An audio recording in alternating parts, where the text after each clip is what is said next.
All right, picture this. The transfer market, it's like a giant chessboard, right? Pieces moving, sometimes in ways you don't expect. Today, we're diving deep into all those whispers, those potential mega deals that are shaking up the Premier League and maybe even beyond. Yeah, you've come to the right place for this, because these stories are coming straight from the reports over at eplnews.org. A lot going on. Definitely a lot to unpack, but that's our mission today, isn't it?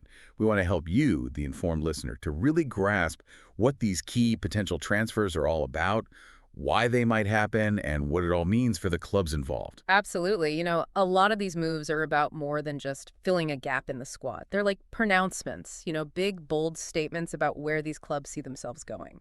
Okay, so let's start right at the top. Manchester City, their midfield. They're potentially losing Kevin De Bruyne. I mean, he's 33 now, but still, he leaves a big hole to fill. Oh, for sure. And the word on the street is that they've got their eyes on Bruno Guimaraes over at Newcastle. Now, this isn't the first time we've heard his name linked with City, is it? No, you're right. Guimaraes has been on the radar for a while.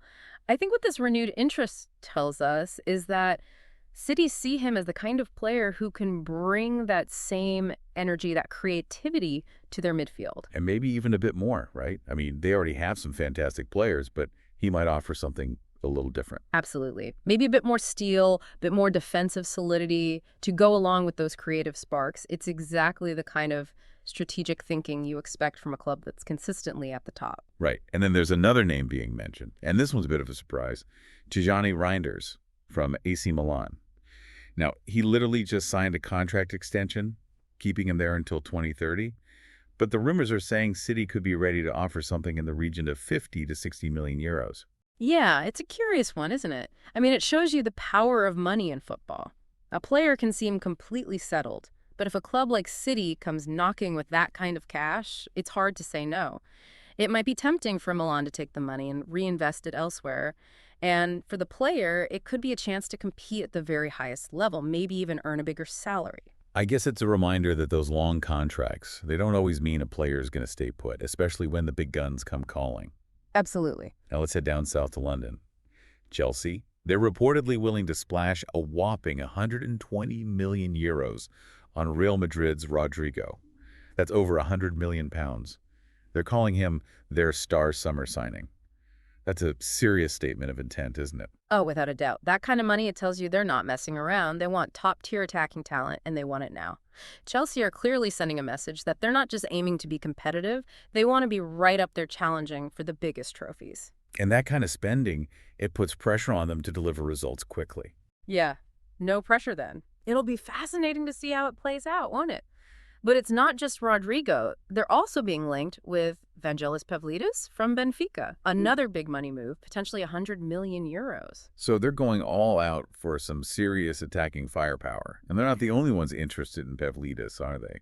It seems like there's a real battle brewing for his signature. You're absolutely right. There's a whole host of clubs vying for him. And I think that just goes to show how highly he's rated. He's got a proven track record of scoring goals. Chelsea, they seem determined to make sure they've got multiple top quality options in their attack. Interesting, right? Because amidst these potential mega deals, there's also talk that Chelsea are leading the race to sign Sunderland's young midfielder, Joby Bellingham. And there are plenty of other Premier League clubs sniffing around him, too. This seems like a really deliberate strategy, going for established stars and young talent at the same time. I think you're spot on. It's about building a squad that can compete at the highest level right now, but also one that's got a solid foundation for the future. It's a balancing act, but it's a common strategy for top clubs. It makes a lot of sense, doesn't it? Yeah. You want that blend of experience and potential. Okay, let's shift our focus to the defensive side of things now.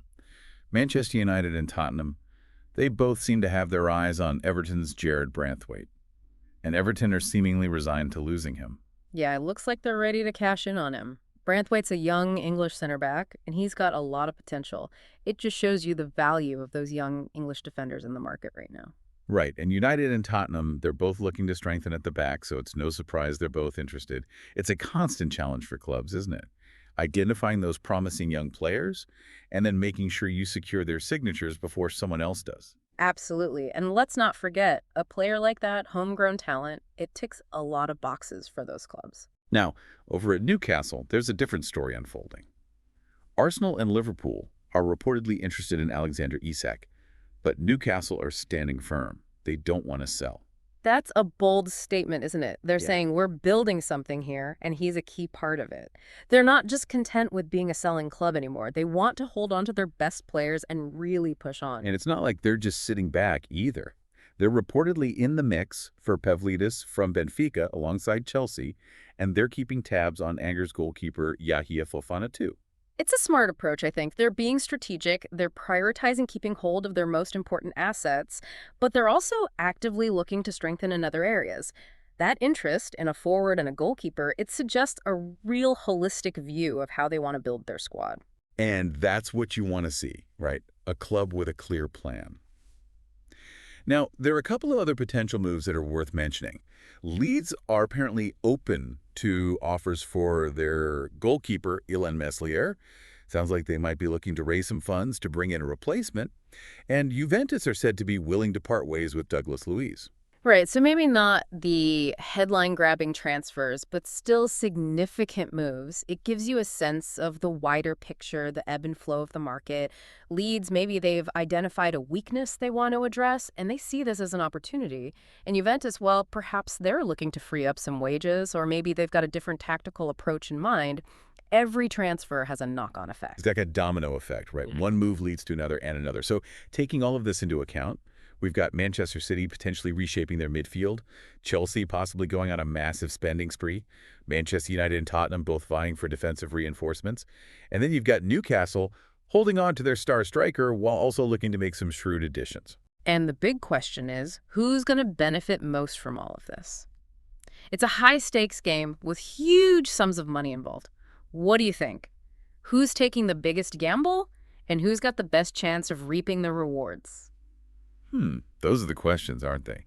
This is why we love the transfer window. Always so much intrigue. And it's a reminder that in football, things never stand still. You've got to keep moving, keep evolving, or you risk getting left behind. Couldn't have said it better myself. And if you want to keep up with all the latest twists and turns, make sure you head over to eplnews.org. That's where you'll find all the in-depth reporting on these stories and more.